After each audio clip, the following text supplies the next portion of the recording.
Well, good morning and welcome to another episode of Crede Play Offense. Today I am joined by a dear friend, Jonathan Cronstedt. Jonathan is the ex-co-CEO of Kajabi, and before that was previously in both mortgage and multi-level marketing. And people might ask, well, what does this have to do with real estate and or construction? I asked Jonathan to join us today to not only give us a little bit of his background, but to talk about how he sees how marketing and approaches to marketing and sales can affect real estate acquisitions, and then some of the newer trends in artificial intelligence and remote work. What he learned about running an international education test company can affect the United States and our overall general business. And then welcome, and with that introduction, I'd love to have you explain a little bit more of your background, and thank you for joining us today.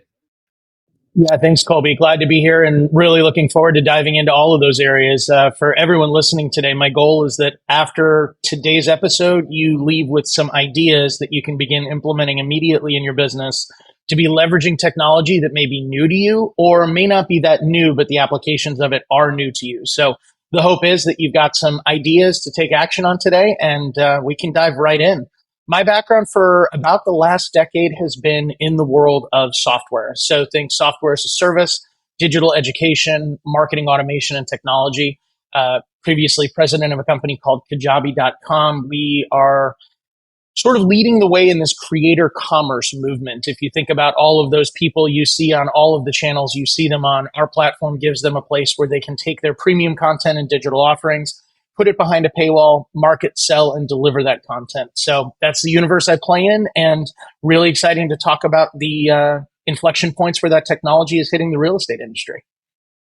And how do you see that, Jonathan? I mean, for us dumb real estate and construction guys, I'm like, what is a paywall? How does that even work? I mean, you're dealing with a bunch of ex-knuckle draggers here that still think the world revolves around nails, bolts, and sticks and bricks.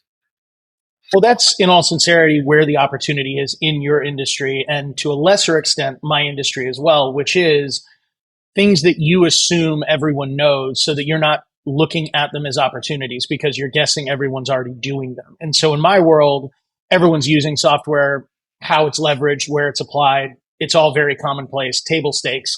In your world, you might assume that everybody knows how construction works, but as you having known me for a very long period of time, I still don't understand how anything gets built or how anything gets managed that's being built. Hitting things with hammers is still a little bit of a difficult thing for me. That's where the opportunity is in real estate, is when you look at the new forms of media that are available, when you look at the new forms of automated technology that allow you to follow up more effectively, to start more conversations at scale. These are all the type of things that if you were to go into any digital forward company, they're going to be everywhere. But what I'm finding is in the world of construction and real estate, very few people are leveraging those type of technologies to create and close more opportunities.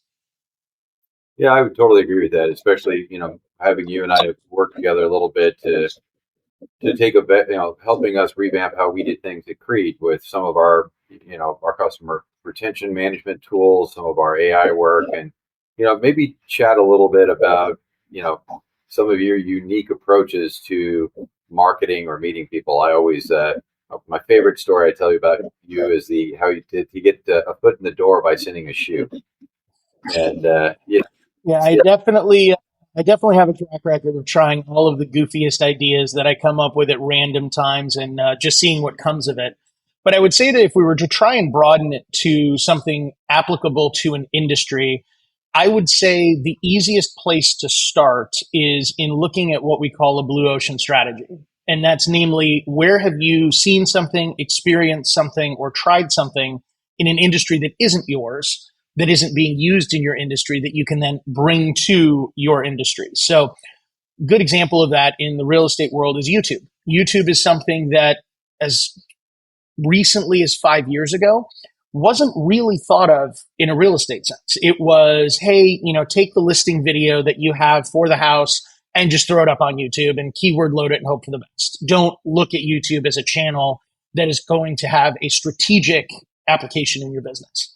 If you were to now look today at the real estate influencers on YouTube, whether it be Ines, whether it be Ryan Serhant, whether it be any of these individuals that have now built a personality and a business, they are now using YouTube to start conversations at scale. So if you're an agent, if you're a general contractor, even doing pool remodels, I'm now seeing content and video ads that are viewing these channels as ways to start those conversations at scale. So now a leading indicator rather than a supporting role in a business's health and how those conversations are starting. So I think that you're only beginning to see the avenues that content can be repurposed and placed online. Even just the podcast we're having today, for those of you listening, if you're not engaging in this type of media for your business, this single form of media here can then be edited, chopped into shorter form content, put on Twitter, put on TikTok, put on Facebook, put on Instagram. You can now have one piece of content that turns into 25 pieces of content. And again, all with the goal of starting those conversations with your business at scale. Now, the shoe story that Colby was telling you about, if you're like me and you actually think that direct mail is pretty cool, there are endless ways that you can apply direct mail to your business. My personal favorite strategy on this comes from what Chet Holmes in his book, The Ultimate Sales Machine, calls the Dream 100 campaign. And this is a way where you sit down in your business and you ask, who are the top 100 customers? These are customers that are large enough that if you only got one of them, it has the potential to double your business that year. And these are the 100 people that you stay in front of forever. You are going to come up with a creative thing to mail them once a month, and you're going to do that for the rest of the history of your business. So whether it is a single men's shoe like I did that says I needed a way to get my foot in the door, whether it's a mini tape measure attached to a letter that says, are your results with your current general contractor measuring up? Any of these things can be creating theater, intrigue, and excitement via direct mail. But again, that foundational principle is how are we starting conversations or creating opportunities at scale? Yeah, and I want to go back to a comment you said earlier about, not understanding how hammers hit nails and et cetera, et cetera. I hearken and kind of attribute our business not dissimilarly to buying a car. And if you go through for years, everybody was distrustful of car salesmen. Everyone was distrustful of what was going on, and you didn't really understand the process, et cetera. For us, construction management, project management, it's all about predictability. It's about allowing our customers to see a consistent report, being able to forecast a cost, being able to forecast a schedule. And, my advice to anybody listening is that if you're a contractor, you're a realtor, you're in real estate, be as absolutely transparent as possible and get that and organize it to show through so you're building that trust. And Jonathan, maybe I know you have a ton of tools that you've seen in your career, not necessarily that are real estate focused, but just through those levels of communication, other than like a YouTube to help build that trust level with folks. Well, one of my favorite tools in that regard, that no matter what universe you're in, whether it's contracting, development, real estate agent, regardless of where you are in the world of real estate, one of the formulas I like best is one we actually developed when I was at a company called Traffic Geyser. And it was the 10 by 10 by 4 formula. And it starts out with creating a series of videos. Initially, it is your 10 most frequently asked questions. So you're going to ask and answer the questions you get asked the most. That's good. The next 10 is actually where I think more of the magic is. The second set of 10 is I want to ask the 10 questions I wish people would ask me as a business owner. So this is where, as a contractor, you're able to talk through all of those areas that people might not know to ask. But when those areas come up later, they present significant areas of friction, disagreement, challenge, unrealized opportunity. So you have your 10 FAQs. You then have your 10 SAQs, or should ask questions. And the 4 videos are pretty simple. The 4 videos that happen after that is the 10 FAQs and SAQs are going to live on your social channels. They're going to live on YouTube, Facebook, Twitter, TikTok, continuing to start those conversations at scale. Those videos are going to point to a landing page. And the landing page is going to have an initial video when you land on it, introducing yourself, saying hello, and offering something of value to continue that conversation, whether it's capturing a phone number or an email address, something that allows you to be in relationship with this person.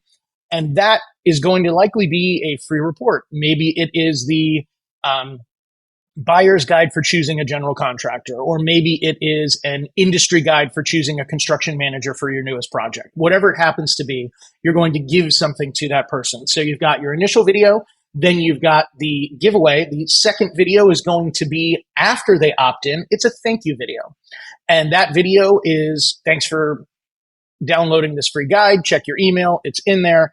And then that video gives them an opportunity for an even deeper call to action. That might be where you say, let's get on a phone call. You've got a calendar link there where they can schedule a meeting with you. And that's effectively the process. The other two videos are if you're selling information. So those would be sales videos that would follow. But for the applications here, I would say the 10 frequently asked questions, the 10 should ask questions, the here's who I am, and there's the let's take a deeper step together. Those would be the video series that I think you could leverage pretty effectively. And these are all capable. One of the things today that's pretty unique is technology has gotten so good, it's almost hard to make a bad choice. If we were having these conversations 10 years ago, I would be extolling the virtues of certain platforms versus other platforms. Realistically today, if you pick any platform that has good reviews on G2 Crowd or Capterra, it's going to have the features you need to grow your business. So I think that you really can't go wrong. Find something that feels right. Find a company that aligns with your personal values. Find a company where you feel like the support experience is great, especially if this is new to you and you're digging into something that you'll need the help. But by and large, the tools have largely given way to the authenticity and the connection. So it used to be about marketing automation. Today, it's far more about, are you able to provide information that's impactful and exciting that people want to engage with? Yeah, that authenticity is a big one. I mean, I'm amazed at how many people try to outsource this or outsource their Twitter feeds, or we've seen it for the last couple of years where everybody wanted AI, and even for us, automated emails going out, whether Zappy or automated text.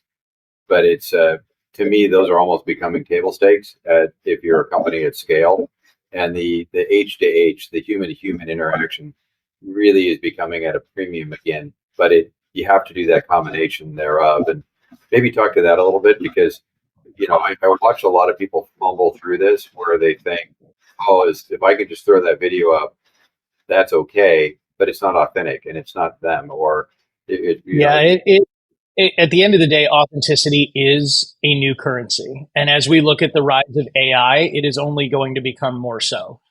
My personal take on AI, I think it's going to be transformational, but I don't think it's going to be nearly as fast as people believe it will be. And in the world of AI, if just information solved problems, it would have already been solved with the information revolution. Google made all of the information in the world available and free of charge, completely disorganized, and everyone is now overwhelmed. Is it misinformation? Is it disinformation? Do I even trust the source? Do I even know how to evaluate the source? Do I even know who the source is? These are all the type of questions that come up. And so that idea of, oh, well, I'm just going to throw up a video, or, oh, I'm just going to have somebody take these conversations for me, you're opening yourself up to something where you as a consumer wouldn't buy from that person, but you're expecting other people to buy from it in your world because it's easier. I know that if I were to look at your curated YouTube feed, you're not dealing with AI-based influencers. You're not dealing with nameless, faceless videos. You're identifying with, buying from, and connecting to the people that you know, like, and trust. It will be no different with your customers, and it's just something that you can't get away from. But the good news is, the reason most people are afraid to do it is actually something that is a benefit, not a drawback. Everyone says, I don't know how to be great on camera. I don't know how to do great videos. And here, you look at Colby and I today. Colby's in his office. I'm in my home. I'm in a t-shirt. I'm on my laptop camera. This is something that all of you today have more technology in your phone that you can leverage than was available 10 years ago in any format. You could choose to shoot a 4K cinematically produced video on your iPhone if you wanted to. You can use AirPods for a microphone, and it's going to give you 80+% of the value that you would get if you went out and got the 90% or 95% level Shure podcast or whatever microphone. The authenticity side is the value add. The fact that someone can see you make a video that they can say, I could do that. I like the person that's doing that. That breeds that relationship that you want to have. If you're showing up with a full camera crew, with 3 lights and backlit, and you're in a professional studio, that person automatically views you differently. You're not the person that might be their neighbor. You're not the person that might have just finished the project they're looking to start. You're now a personality. You're a celebrity. And if that's your goal, well, then by all means do that. But if your goal is to just form great relationships with future customers, give your customer the opportunity to see themselves in you, to see that commonality that they can build that trust. Because overproduced, overscripted, overpolished, well, now you just look like a TV personality. So that grit, that authenticity in the production actually amplifies its effectiveness, not detracts from it. Thank you for that. So we've been talking a little bit about, sales, marketing, and tech. And, I know you're an advisor to select companies. What is it you look for in a company that you want to advise, or, kind of what's the general approach? And you and I have talked about multiple companies you've worked on and helped scale over the years, but maybe dive into that a little bit, because I'm throwing you the softball of, I know there's some commonalities and things you do look for, so maybe talk to that a little bit. Yeah, absolutely. So what I'm going to do is I'm going to talk about this through the lens of how I evaluate companies. And it is, spoiler alert, going to be very software focused. But my goal is I'm going to share some concepts, and then I'm going to show you how we can adapt those concepts to your business and to industries at large. So my concepts start in a book that I wrote called The $1 Billion Bullseye, and it's based on a metaphor of playing darts and looking at business through this idea of a dartboard. The dartboard concept is not to be great at darts, because that's not how you win. You win by being able to throw at a bullseye that is larger than whoever you're playing against. So we begin at the center with this idea of purpose, then profit, then product. If you don't have those core three, you don't have a business. After we get out of product and our core three, we move into the amplifiers, which is prestige, promotion, persuasion, and people. Namely, your customer experience, your marketing, your sales, and the people that drive those systems. The reason that people come last in my evaluation process is because, in my experience, hiring and maintaining talent is the hardest part of any business. It's hard to attract, it's hard to keep, it's hard to motivate, and quite frankly, it's the hardest to systemize. So I am a big systems first, people last thinker in the way that I evaluate businesses. And so when I look at those 7 core areas of focus, as we move outward from the bullseye, all of these areas need to be taken on in order of importance, because you get those ripple effects throughout the organization. So if your product is great, every area that comes after product is going to be even better. If your customer service experience is great, well, that's going to amplify your marketing, your sales, and the people you hire. So as I look at businesses, those are the areas of focus that, quite frankly, never change. This isn't a Facebook today, Instagram tomorrow, WhatsApp after that. These are things that will not change based on forms of media. And so for me, that's very, very important. When I also look at companies to evaluate, there's I guess I would call it a framework called the Boston Box. It comes out of Boston Consulting Group, and it groups companies into 4 quadrants that allow you to very quickly, back of the napkin math, evaluate a company's potential for massive results. Namely, does this company have the ability to be an industry-defining change agent that takes over the marketplace because of what they're capable of doing? And that would be a star business. That would be a market that's growing at least 20% annually, that has a company in it that is the market leader. That company can't help but become successful as a result. So for me, it's going to be an overlay on how does the business score on these 7 fundamental areas of focus, then coupled with the macroeconomic environment that business operates in. And this is an area too that I think is so interesting as you look at, again, that blue ocean idea of how do we move customers from one area into another area and look at that blue ocean strategy that we're trying to adopt. That's where I want you to begin thinking is, okay, so software is a little bit different than real estate. Software has all these characteristics of product-led growth. And how do we get the software to actually sell itself where you might not have a sales team? Or how do we get the software to create transformational experiences that bring in a flywheel of people wanting to talk about those experiences? These are all things that are going to be discussed. And in real estate, I want you to begin thinking about how can we adapt those things that have prompted scale and success in an industry that is known for extremely fast growth and move it into an industry that maybe isn't known for that. So as you look at your customer interaction, very localized, and again, when we talk blue ocean, this doesn't necessarily need to be national. It can also be something that's a neighborhood or a community-based company as well. So it's, to your point, like, you've got to be scale one. Sorry for the interruption. No, not at all. You're 100% right, Colby. These are ideas that will work in your neighborhood, in your community, in your state, and in your country. So regardless of what level you apply them, they're going to play very, very well. But I think that the number one area for me in the real estate construction and development area that most offers the uniquely differentiated benefits, it is the customer experience. This is an area that in your industry, and I'll offer this lovingly, only based on the experience I have of working with contractors of a variety of types. The bar has been set so low that it almost is, if you don't frustrate me, I will remember you and call you back. And if you frustrate me a little but still do good work, I might call you back anyway. This is an area where if you choose, you can create a huge value skew in your business by having a very small resource simply dedicated to just removing the frustration of customers. How easy is it to reach you? Can you reach somebody by phone? Does someone always answer? How quickly do you respond to emails? Do you have those automated text messages going out to let people know when they're going to have an appointment, if appointments change, if other things come up that need to be addressed? Literally thinking through, and this is something that's a huge hot button for me, because I believe that we as a society are missing the boat on this one. That at some point it became okay for the highest level hotels in the world to not even answer their own phones anymore. You want to go stay at a $10,000 a night hotel? Well, guess what? You're still going to call and you're going to have to press 1 for this, press 2 for this, press 3 for this. And then you're on hold and you're listening to the voicemail telling you how valuable you are as a customer while they have you on hold listening to a voicemail.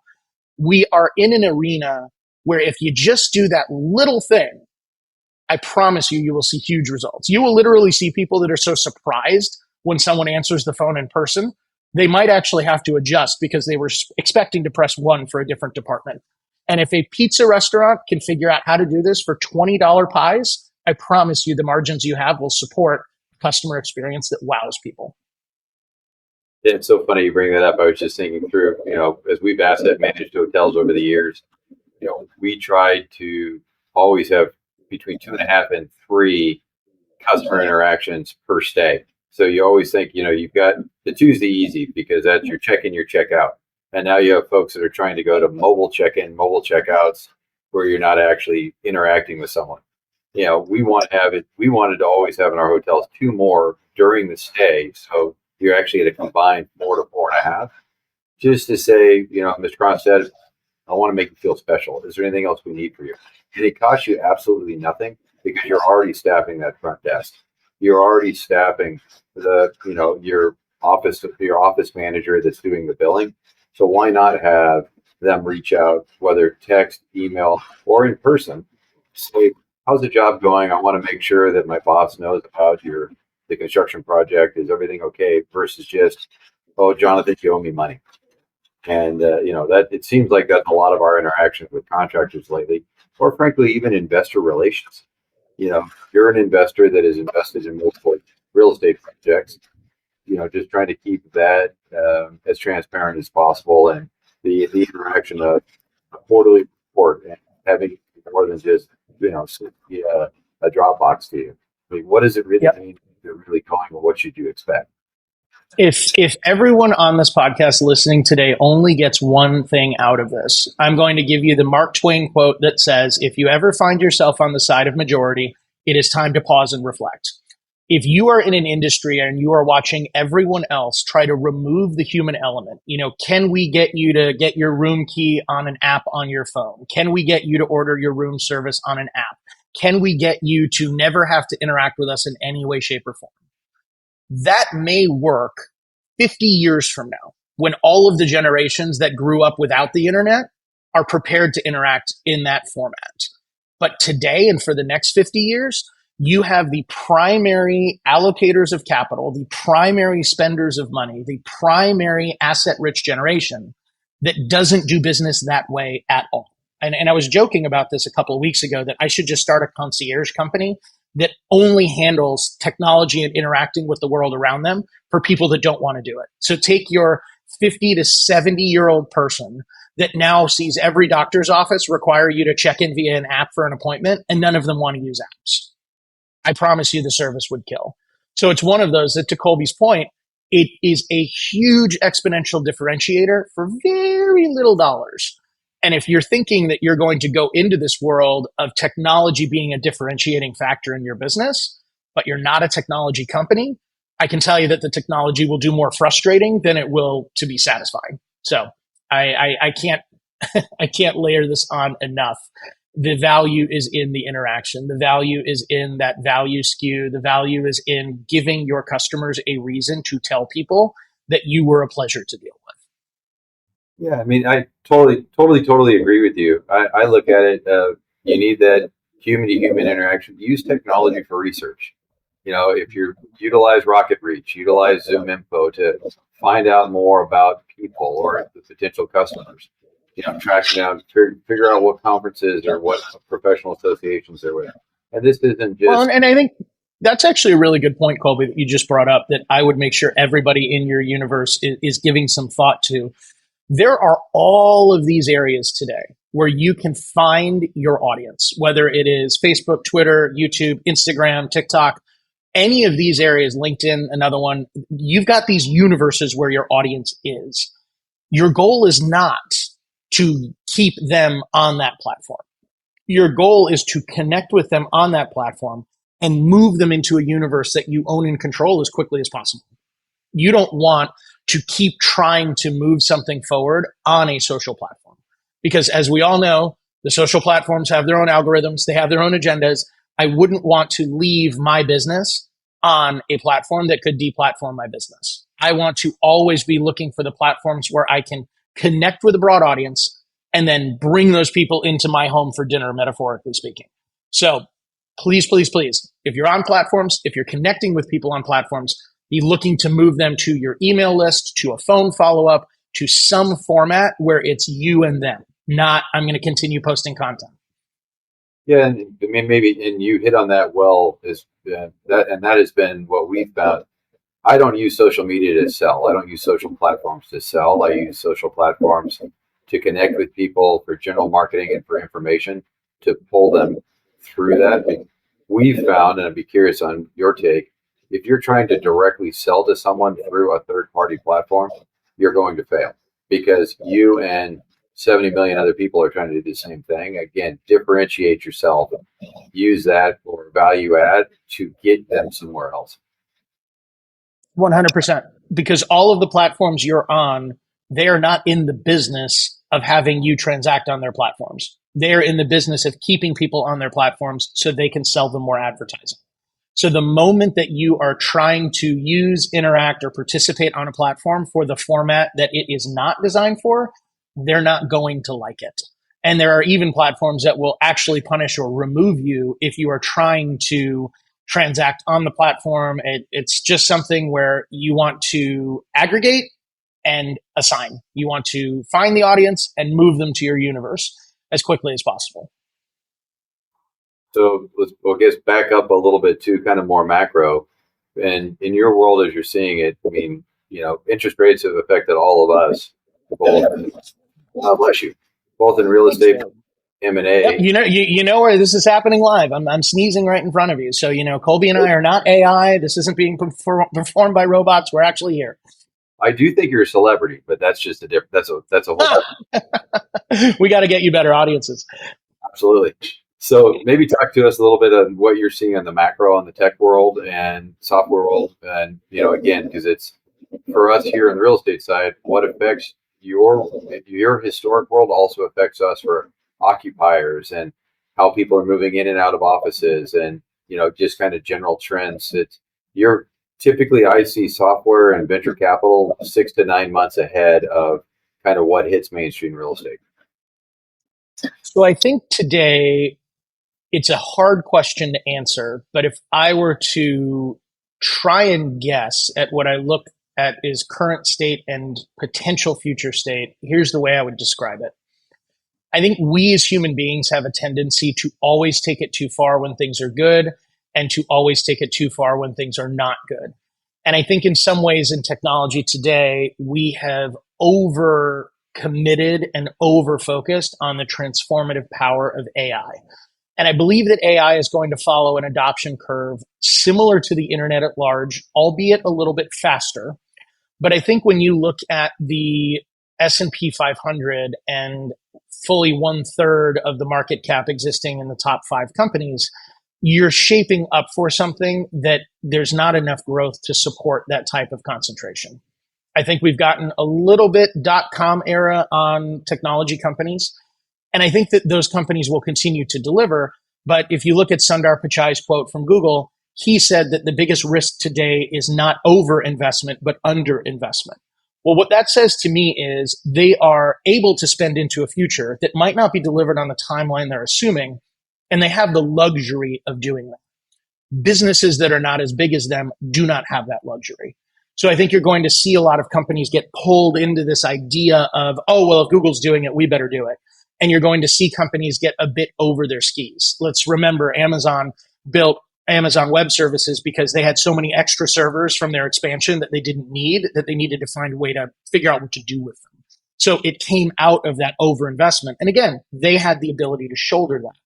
So I think we're going to see a necessary realignment of technology. And we go through this in the world of tech often, that you see this pendulum swing when capital is super cheap. Nobody cares about profitability. Nobody cares about earnings. It's growth, growth, growth, growth, growth. Let's go. Then as the pendulum starts to swing back, capital gets more expensive. Interest rates are higher. Now it's, wait a second, you need to have an actual business plan. You need to be profitable. You need to be able to grow out of the income that you're earning, not just financing the growth with cheap money. And all of a sudden we begin to swing back towards the center. So to me, my favorite times to be in business are when the pendulum's actually in the middle, when there is the appetite and excitement for growth and what technology can be, but there's also a return to the sanity of profitability, because even though I'm in tech, I'm not a fan of institutional capital. I think that this idea of venture capital especially, it prompts the wrong level of focus. It removes the ingenuity of how do I build this out of profit rather than out of funding. And it gives companies the idea that they're far smarter than they are, that they're out buying Herman Miller office furniture and the newest set of MacBook Pros, and they don't even know that they have product market fit because they haven't tried to sell it because they didn't have to. They just had to sell the idea or the thesis. So I think we're in for a continued adjustment in the world of tech about where the focus is, what it looks like. But I do think we will continue to see technology and the innovation that it offers vastly outpace any other area of the market. I think that we are going to see AI and its applications, especially in the world of marketing. You will be able to do outbound in ways that you have never seen before. I was actually looking at advising a company, and they showed me their technology by having an AI go scrape all of the videos of me on YouTube of whatever I've said. They sent me the video in my voice with me as an AI pitching me as the real person, why I should join this company and advise them. So I'm literally listening to an audio of me sounding like me, using phrases I use in a fully given speech that I've never given, and absolutely mind-blowing. So I think that those ideas of outbound marketing, of being able to have phone calls at scale, of how do we broaden the opportunity net that we're using, I think it's going to be incredibly transformational. But again, as people find out that they're talking to technology, they're going to want to talk to a person. You know, whether it's an AI chatbot or a blog post, the same effect will be, well, I want to talk to the person that wrote that blog post. I want to talk to the person that's behind this chatbot. So I do think that that human-to-human connection will still be very, very relevant. But I think economically speaking, we're going to see some necessary cooling in categories, and then we're going to continue to see a gradual up and to the right march as technology continues to invade every area of life. So if you don't mind, could you send me that company? Because I'd like to have mine with a little less gray hair, fill in a little bit, shave about 5 pounds. Oh, totally. My video, actually, I had ripped abs. You know, it was the best version of me. And I'm like, oh, I didn't know that I could look like that. And then you find out you can't because it's technology. But for everybody here, the company actually is the company that makes the video. So the company that I'm looking at advising, I'm under NDA, but the company they used to make the video AI of me is a company called HeyGen, HEYGEN. JCron.com. And it's actually a company where you can make an avatar of yourself. So theoretically, and obviously I sneezed, so you know I'm not an AI here, but Colby could go on and say, I want to do a podcast with JCron, and JCron's not available. So, JCron, is it cool if I make a video of you and I give them, 30 hours of content of you talking about stuff? And you could then see me like you see me today, except I would be an AI giving you responses from content that I've offered before. And you'll be able to leverage that in your business very soon. It was interesting, even going through and something as simple as buying, cable and fiber for our house. My wife was talking to a chatbot for about 45 minutes until I got to a point where it came to the sale and, deciding what bandwidth they wanted. And they were trying to, the chatbot was trying to sell her one thing and she was trying to ask why. And that's what froze everything. So, but I mean, I'm amazed at how good it is. The point with the fiber was when it got to that level and she figured out it was a chatbot, she lost trust in that company because they didn't disclose up front that there wasn't a human. And so you have to be very careful about trying to fake humanity.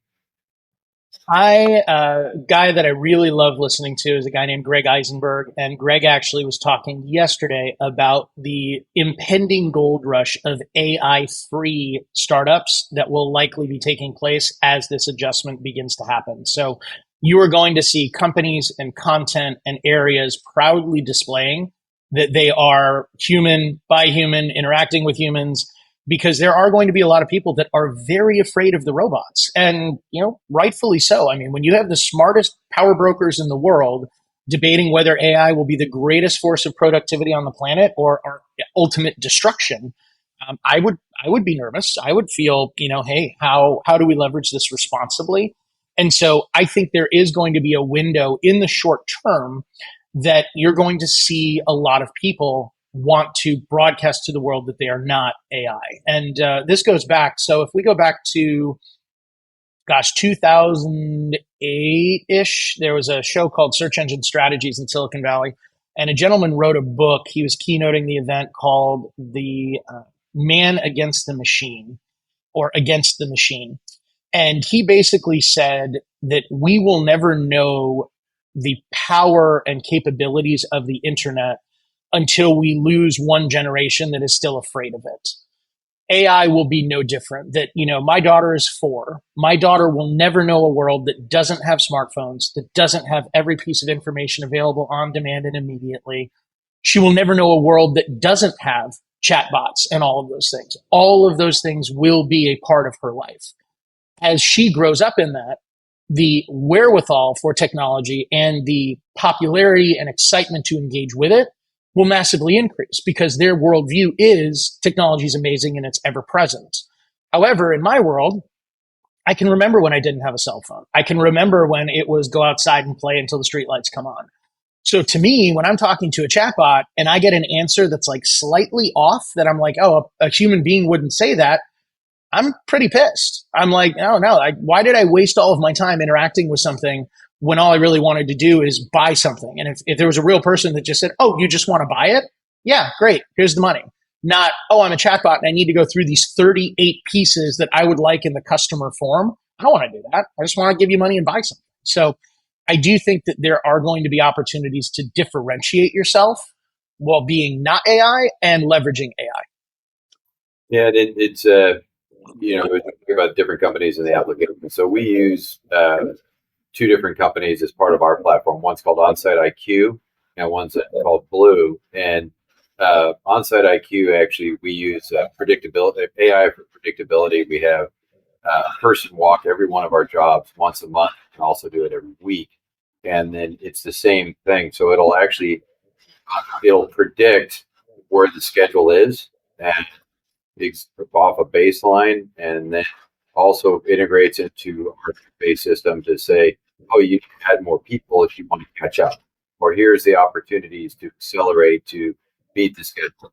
Blue is very similar, and you walk a building and it goes through and you can see every single pipe, every single conduit in a wall without opening the walls. So it removes all hidden conditions, which again comes back to predictability and cost. So to me, that's where I start to see to really have that piece not moving, but you tie it into your ChatGPT Go, and now you can actually build not just a dashboard, but something physical that someone who's not in our industry can really interact with. So, yeah, I mean, Yeah, the way that I think everyone in your world and everyone in the world in general should evaluate new technology is the opposite of what we normally do. What we normally do is we focus on the 80% of new potential technological solutions, and we focus 80% of our time there.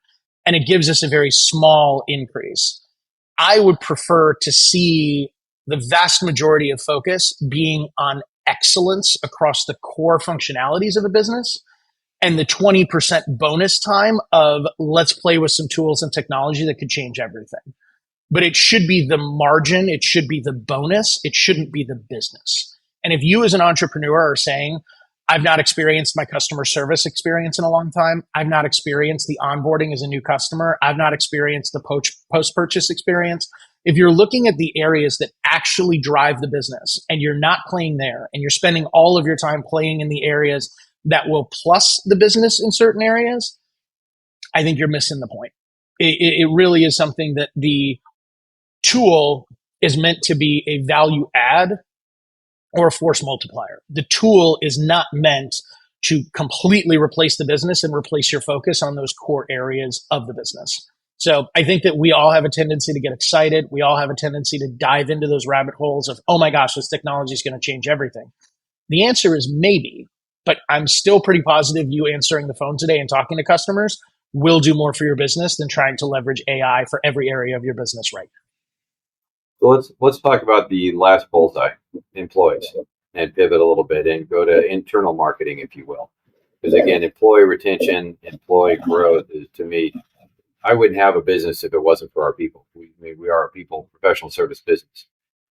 Maybe talk about, to me, I see offices still being optional. I see hybrid being long term. But if you're building a national business or you're building a remote business, for us, we don't consider it offshoring. We consider it localizing. So we have teams both throughout the United States and in the Philippines, India, and soon to be Colombia, really to upscale. But how have you seen, or how could somebody could take away from this? Great ways to make sure the culture is extended beyond the typical sticks and bricks office as they scale up. So I would like to focus on two key areas in that question. Number one is the nuanced difference between abdication versus delegation. So that's the first area we're going to talk about. The second area we're going to talk about is how to actually get top talent, and it's not what you think. So abdication versus delegation is one that I have found to be the most common failure or point of frustration in companies for the team members that are a part of that company. And that is when you have an owner or a leader that doesn't know enough to manage or hire for the roles that they're hiring for. It's the idea of, I don't know about it. I don't want to know about it. I'm just going to hire a really talented person and they're going to fix it. And in my experience, that's abdication and it doesn't work. It is opening yourself up to say, I'm going to bring somebody in. I don't know enough about what they do to even create a KPI scorecard of how we are going to manage or define success. And I'm just going to hope that this A player fixes my dumpster fire. And that only doesn't work because A players don't want to fix dumpster fires. A players are going to want to go to companies that we're going to talk about in a minute about how you actually get top talent. Now, delegation is very different than abdication. Delegation is, well, I've done your job, so I know how to manage that job. Or I understand enough about your job and I've gotten familiar enough with the industry standards and how we're going to define success that I know I can manage you effectively. I can communicate effectively on what the expected outcomes are. And you're going to know how you're doing because we've had this conversation based in enough information and wisdom on the role that you're not going to feel like I'm literally hoping and praying that you fix things. So that's the abdication versus delegation side that I think is critical for anyone in management to ask, am I just hoping this person fixes it? Or do I actually know enough to know if they're in the process of fixing it? The second area that I want to talk about is how to actually get top talent, even though I'm saying I would be focused more on building systems than I would be on attracting talent. The way that you actually get top talent is to have amazing systems in your business. You take someone who's really, really talented, they want to work for an organization that has talented people solving problems they care about with amazing systems that they get to run and operate. So the better systems you build, the more talent you can't help but attract, because what A players want is they want to show off, they want to be celebrated, they want to be the best that they can possibly be in their role. And the systems of a company are what allow that person to do that. So I think this issue that we have is most people are trying to attract talent to fix problems. If you fix problems with systems, you can't help but draw in the top talent that want to work for great companies. And so that's why, for me, I encourage every business owner, before you start hiring, before you start throwing bodies at a problem, please start with the system. Start with the system, and I promise you, you will identify the 20% of the system that you can fix today that will give you 80% of the value, and that will vastly increase the likelihood that a very talented person wants to come in and help you take it one level up even further. But I can tell you that that A player doesn't want to come in to an absolute dumpster fire, to be overwhelmed, to be frustrated, to feel like they were misled in an interview, that the company doesn't really function that way. They'll be looking for the exits as quickly as possible. So delegate, don't abdicate. And if you're looking to attract top talent, at least do enough of the work to build the system that the person that comes into it knows that you care about their department enough to be building something important in it and asking somebody else to improve it.